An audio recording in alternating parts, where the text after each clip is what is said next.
Hey Alexis, how you doing? I've got this layout and I got this layout. I got both your layouts up here. So, wow, what a difference. I think typographically, not so much though, not so much, but with the background image. And I think that a lot of times the background image and the background color treatment, et cetera, can really, really define um, the target audience. And then as you look into the type, you can definitely see the nuances created by the different typefaces and their choices and their relationship to the other faces in the composition. So let's talk about the compositions. Okay, this first one is problematic, and there's two things I think that really stand out. The first is that you're using all serif typefaces. There's no sans serif in here at all. I'm sorry, I said that backwards. You're using all sans serif. There's no serif typefaces in here at all. So the eye picks that up, and it just kind of seems like, okay,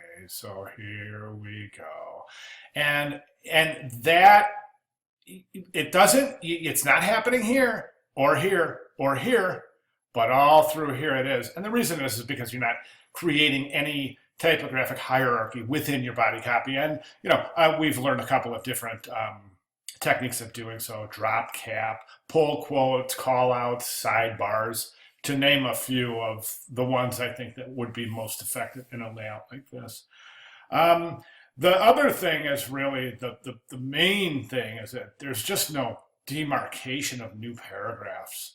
So it's going to be very difficult for a reader to go, hey, I want to jump in and read that article, because there's no page rest. There's no place for the eye to rest. It's like looking into a pool or a river and having to swim across it with no place to rest. Wouldn't you rather have a river with a couple of places to rest? And that's what those things can do for your typography, to make it much more inviting.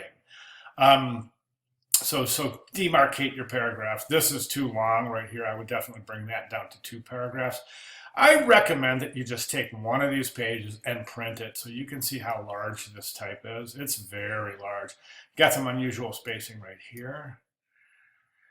And then your justify typesettings are leaving some really kind of, there are some rivers right here. We can clearly see some rivers right through your work, and that's because you haven't really fine-tuned the justify typesetting. Look at the big spaces on that line, and then look at this line and how the letters are almost touching each other.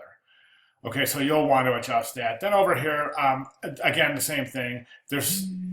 Here you have started to, your paragraph ends, but there's 2 different ways that you can demarcate or indicate a new paragraph, and that is an indent or a space between paragraphs. And you really should use 1 or 2, otherwise it's just too daunting of a task for the viewer to go, oh, wow, no place to rest. Okay, and then again, through here we have a lot of these rivers. And again, that's justified here really badly through here. And that's the justify type settings. And again, one of the dead giveaways of justify type settings that have not been adjusted are things like this line right here where letters are almost touching each other, as compared to like this line right here where you got some pretty big spacing between your letters. So adjusting, if you need help or you want some resources, just let me know and I can help you out on that. Real quick guide. Command R, let's look at your baselines. As we can see, the baselines do not align. So that's a problem. Let's look at this one. Try the same. Well, this one is there is no baseline alignment. So, however, that pull quote should align with your bottom line of your first paragraph. At any rate, so that's basically what I have. Just some minor things. I think this takes a lot of practice, So I think that you're indicating you're definitely heading in the right direction. Good job. Thanks.